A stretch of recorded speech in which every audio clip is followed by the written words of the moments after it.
네,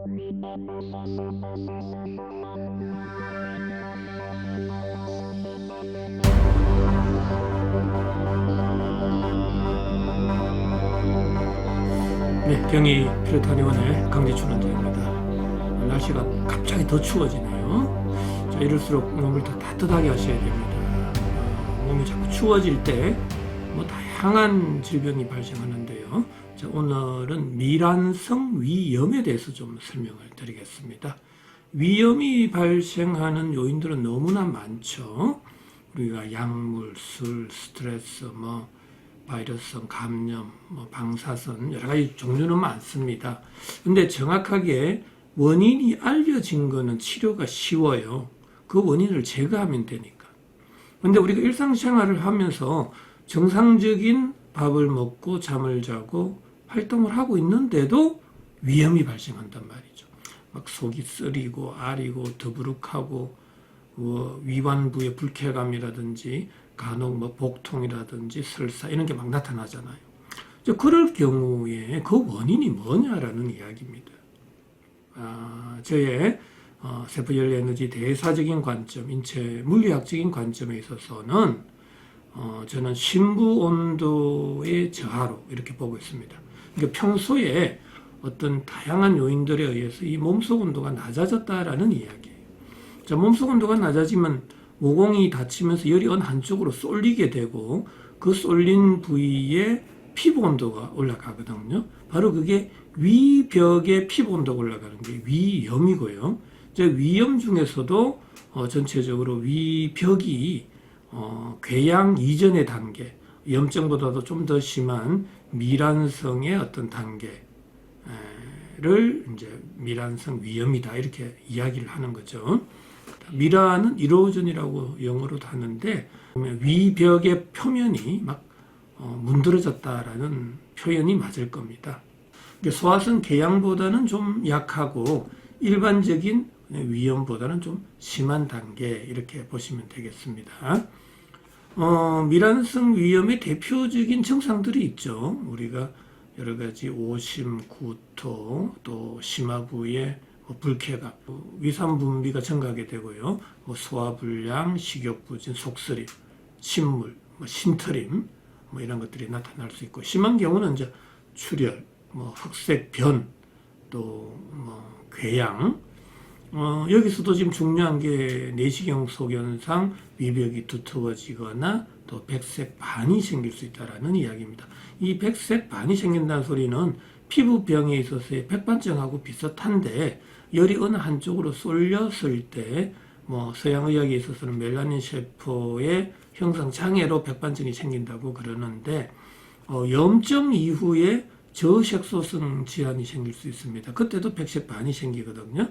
그래서 일단 염증이 생긴 그 자국, 흔적으로 백색반이 될 수 있다라고 이렇게 생각해 주시면 되겠습니다.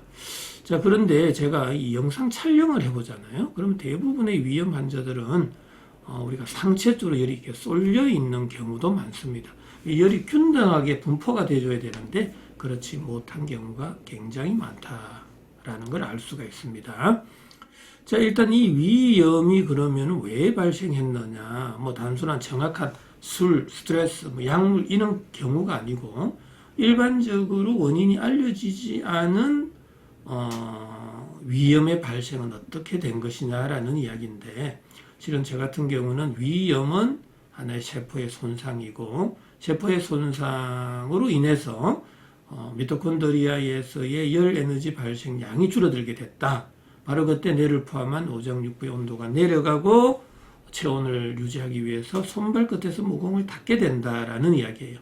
자, 그 이후에 술을 먹거나 스트레스를 받거나 여러 가지 방사선에 노출이 되거나 또 바이러스성 감염에 노출이 되거나 했을 때 순간적으로 그러한 자극들에 의해서 열 에너지는 더 쏠릴 수가 있다라는 이야기입니다. 그럼 위벽으로 열이 더 쏠릴 경우에 있어서는 그 부위가 바로 염증이 된다라는 이야기입니다. 근데 염증의 온도가, 피부 온도가, 점막의 온도가, 표면의 온도가 너무 높아질 경우에 있어서는 그게 미란, 궤양, 심지어는 박탈성의 증상까지도 나타날 수 있다라는 이야기입니다.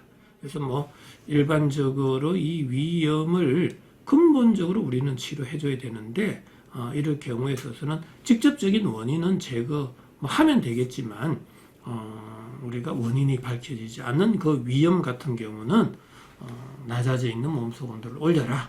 또 높아져 있는 피부 온도는 낮추고 닫혀져 있는 모공을 열어서 열 에너지를 전신으로 골고루 분산시켜버려라. 위벽으로의 열 쏠림을 없애보자라는 이야기입니다. 그럴 경우에 있어서만 위염이 반드시 치료될 수 있다라는 이야기죠.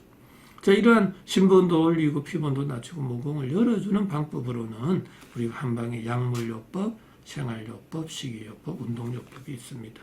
자, 이러한 구체적인 또 방법은 제 홈페이지나 또 다른 유튜브에서 많이 설명을 해놨습니다. 그걸 좀 참조로 해주시고요. 치료 도중에 우리가 주의해야 될 게 또 많습니다. 생활하다 보면 여러 가지 실은 유발 요인에 노출이 될 수 있거든요. 그런데 심부온도가 낮다고 외부에서 열을 가해서 심부온도, 피부온도 둘 다 동시에 높이는 행위도 좋지 않다라는 이야기고요. 피부온도를 낮추기 위해서 심부온도, 피부온도 동시에 낮추는 약을 써도 안 되겠다라는 이야기입니다. 그리고 일반적으로 뭐 피부병은 아니지만 우리가 모공을 닫는 행위, 뭐 보습제를 바른다거나 우리가 뭐 오일을 바른다거나 이러한 행위도 내 몸속에서의 열 에너지가 전신으로 골고루 분산 방출이 되지 못하는 상황에 빠질 수가 있습니다. 자, 그럴 경우에 있어서는 위염이 오히려 더 심해질 수도 있기 때문에 그러한 부분까지 우리는 조심을 해야 되겠다라는 이야기고요. 뭐 특히 먹거리라든지 이런 건 굉장히 중요합니다. 소화가 잘 되는 음식 먹어줘야 되겠고요. 너무 딱딱하고 질긴 음식 이런 거는 피해 주셔야 됩니다. 자, 그리고 우리가 영양제, 특히 요즘 영양제를 엄청 드시는 분이 많습니다. 그 영양제도 한번 부작용을 살펴보세요. 뭐 피부병이 유발된다, 염증이 유발된다, 피부 온도가 올라간다, 그러한 부작용이 있다라면 절대로 치료 도중에는 삼가해 주는 게 좋겠다라는 이야기입니다. 자, 오늘은 미란성 위염, 원인이 정확하게 밝혀지지 않은 미란성 위염에 대해서 간단하게 설명드렸습니다.